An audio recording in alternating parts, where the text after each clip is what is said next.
Okay, great. Good morning. Good morning. Hi, I'm Sheree Renée Thomas, greeting you from Memphis Central Time. I hope all is well so far with your conference. I'm going to read um, a news story, and let's see who I am. I am the author of Nine Bar Blues, Stories from an Ancient Future, which is my debut fiction collection. And it's coming from Third Man Books. And the background you see behind me is a little bit from Beale Street, our historic area here in Memphis. So I'm going to read Love Hangover. That night, disco records weren't the only things that burned. I lost someone irreplaceable, a creature that lived off blood and music, the life force of a people, but a creature that was also my friend. Delilah brings it, and I mean she brings it 100%. Delilah Divine, sang, girl, sang. Delilah teased death the way she teased her fans, her voice an odd constellation of sound. She had tasted death and knew she would always live in one form or the next, like the singer resurrected in the record's groove. Every night was a different club, one after the other. 16 on a hi-hat, 4 on the floor, 2 and 4 on the backbeat. That was the sound that announced her arrival and all of disco. Like Delilah Divine's voice, the music was sweet water finding its own way home. It was going to get through, just a matter of time. The challenge was finding a way to listen and not get drenched. With Delilah, you drowned. The first night I met Delilah, she danced on a speaker box. Bianca Jagger rode by on a white horse, her black locks shining ebony waves, but all eyes returned to Delilah. To say she was a vision is to insult the very nature of sight. Beauty is internal and eternal, and Lila's beauty came through in her songs. Motown funk, soft Philly soul, and salsa, it wasn't what she said, not the lyrics nor the music with its lush arrangements, her soaring vocals and reverb. It was the story that was beneath her words and music, the message she carried inside. The message was about freedom, and that's what the sound was and the movement. We danced to be free. Candy Staten sang from her heart, and that's why we loved her songs too. I had no idea how true her lyrics would be. Self-preservation is what's going on today. Delilah started off singing jazz, top 40 hits. When DJs arrived in clubs carrying crates between sets, she and the other vocalists sang for their own survival. And sing she did. I loved the way I moved when her music was on, the way we dove and split from our old selves into something sensual and new, the way the dance floor took us in, wet and holy in its mouth. We were all glitter and steam, blurred, blazing bodies spinning in the music's light. If I turned away from the hypnotic rhythm and the beats, from Delilah's seductive song and dance, I could have saved myself and a lot of dead people a whole lot of trouble. Heartache was Delilah's last name. Nothing else was fitting. Young hearts just run free. Delilah only had time for the young, and none of us, not a single soul, could run away or leave her embrace. When Delilah got into your bloodstream, she controlled lives, heartbeats. The club's appeal was that the ultimate rocker lifestyle was available to anyone who could manage to get in. When I first met Delilah, it seemed like she was always in the club, as if she emerged from beneath the parquet floors fully formed. Dressed in slinky silk dresses that wrapped her curves in silver-tinged moonlight, Delilah was a vision. You couldn't turn away from her, and believe me, many tried, only to find themselves in her thrall. Music was her spell. DJs played with minds, stories told with songs, seeped into your soul, walked through a door in the forest, no confidence at all. But in music, spirit takes shape. I became who I wanted to be, what I needed. Dancing with Delilah Divine was like that. 5 a.m., when the club was closed, most others would stumble their way home or fall into the faded booths of a diner. Delilah wouldn't want rest or breakfast. She wanted to be near water. Delilah would sit next to the ferns and bulrushes. She said, unlike the clubs, the green life formed a wall of kindness. She would bend her ear to the waves that lapped up against the shore, whispering to voices I could not hear. I tried to reach her with a joke, some laughter, or a bit of gossip, anything that might hold her attention, pull her from the faces, the arms I couldn't see. But she was lost in the waters, in search of depths where she could drown her weight of years. What she sought to drown was not a name, but her history. Sometimes she spoke as if she lived beyond her 20-odd years. Lila lived for the rust of songs, for the scars and cutting parts of choruses, the hooks that dug in your soul and made you cry from recognition of deaths. She wanted to laugh with the joy of it and dance until she could reach the gray vaults of sea.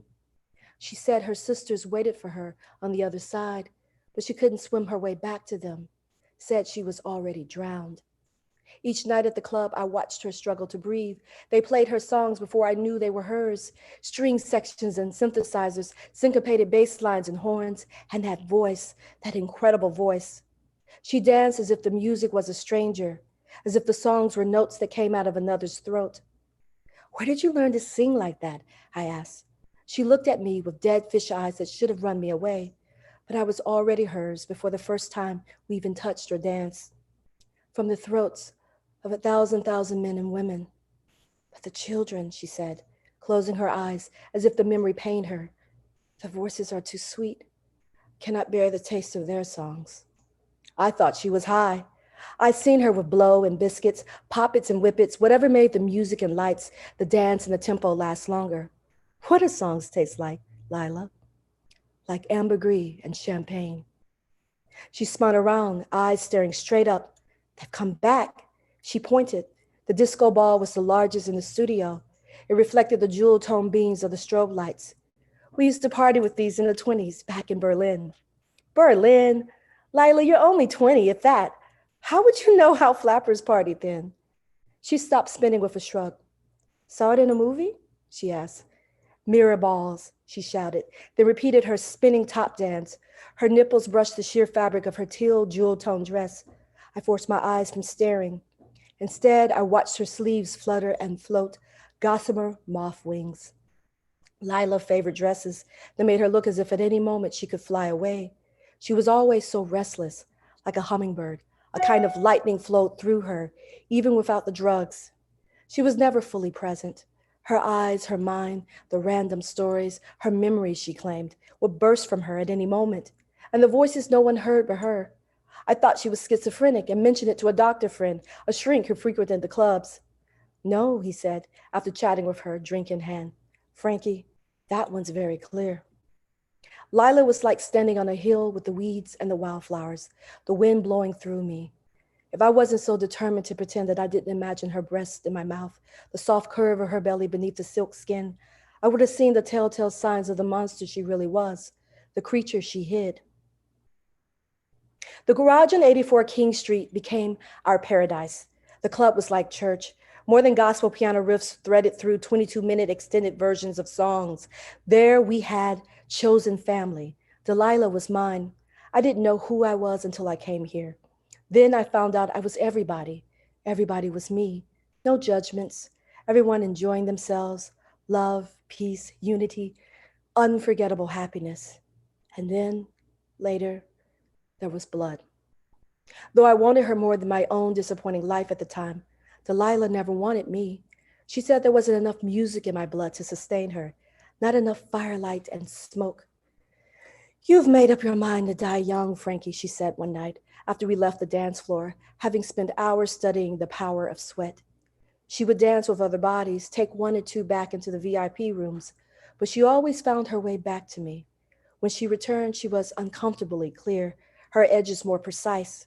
Before she disappeared with her various lovers, she was like a channel on the television or radio dial that you can sort of see and hear, but doesn't quite come through. You would try to turn it left or right, experiment with various degrees of movement, but there was always a kind of distortion, a slow rupturing of meaning, of sound and feeling. Lila was mercilessly blunt. It's your choice, of course, Delilah said. No judgment or pity, just straight no chaser with Delilah the divine. But if you do, you'll never find your song then, Frankie. They've run out of music on the other side, she said, and I ought to know. The sadness that shadowed her eyes deepened as she spoke. Sorry, but you've got to live a while longer, she said, throwing her head back. Until then, there's nothing there to take from you. She didn't want my heart, so I offered my body. She laughed. No, love, I like you fine, Frankie. As I said, there's just not enough song in that stream of yours to make it worth the while. She said it slowly, as if explaining it to a very small child. As they say, you couldn't carry a tune. She stroked my collarbone. Her touch felt like red streaks of fire. I wanted to kiss her and never ever stop, but her eyes were a warning. I thought her obsession with musicians was weird, but nothing my musical inability couldn't allow me to overcome. Ironically, she told me later, your lack of talent, my friend, saved your life that night and every night since. So don't feel so bad. It's a blessing in disguise. Mother said I looked sad in childhood pictures because I was an old soul. I looked sad because I knew what lay ahead. The first time I saw Delilah's true form was an accident. It was the only time I was grateful I'd stayed conscious during those dry bone English lectures in college. It was Ovid and Hyginus who said the original sirens were friends of Persephone, the poor souls snatched up by Hades, forced to spend a season in the underworld.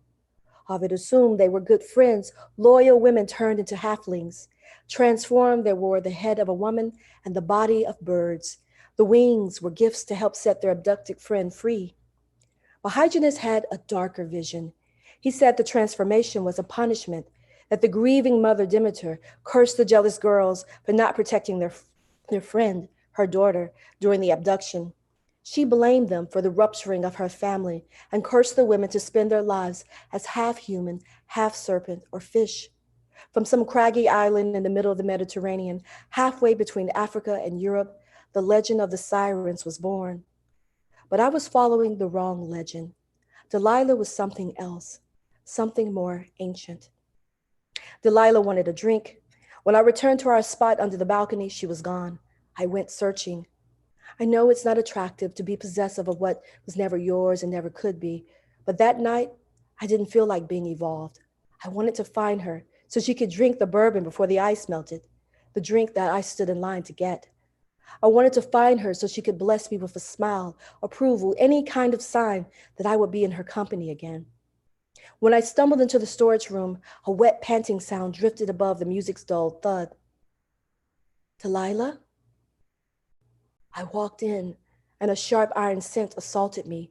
I strained to see. The walls bled red, claw marks covered the wall. His or hers, I couldn't tell. The strange metallic scent I smelled was that of someone dying. There's honesty in murder. It doesn't have to hurt, she said. The bearded man was slumped beneath her, his eyelashes twitched until they stopped. Lila's lips were stained as if she'd been eating strawberries. Doesn't even need to be blood. She stared at me. I just liked the taste. Horror must have flickered in my eyes. She offered a wry smile, a lifeless explanation. My sisters wouldn't approve. Fear gripped me. I concentrated to slow my breathing, to make my vocal cords work. Is that why you don't see them anymore, Lila? Why they went away? I managed. Creative differences, she said, her voice stilly. You could say we broke up, like the Supremes. I'm the star now. I had the feeling that she always was. Even as she drained whatever melodies and harmonies she could from the man's throat, the DJ played her song. She finished wiping her mouth and joined the chorus, adding impossible runs that no record label had ever recorded. You can't give them everything, she said, smiling. You gotta save some for you. A berry-sized crimson stain rested above the mole on her chest. She sniffed. As far as anyone knew, could have been a nosebleed. She rose and adjusted the glimmering halter top. Her golden heron pants shimmered around her hips. Don't look so mournful, Frankie, Delilah said. Yeah, Simeon was talented, but he was on his way out. She held up his limp arm, track marks and cuts like jagged railroads all along the stiffening flesh. She reached for me and I recoiled. I couldn't forget the young man's face. She took the drink instead. Blood and lipstick stained the highball glass. I watched her, frozen, unsure if I should run or stay. We have 1 minute remaining. It was the heartbeat, the life force in it. Delilah took their first music, the heart drum, that unique rhythm we all were born with, and then she took the last, all of it. She told me later that she stopped stalking churches and choirs. Too much practice, she said. Never-ending rehearsals. Hallelujah. Hollow. She stalked amateur nights, but they brought too much attention. So that is when she settled on the nightclubs. Thank you. Thank you very much.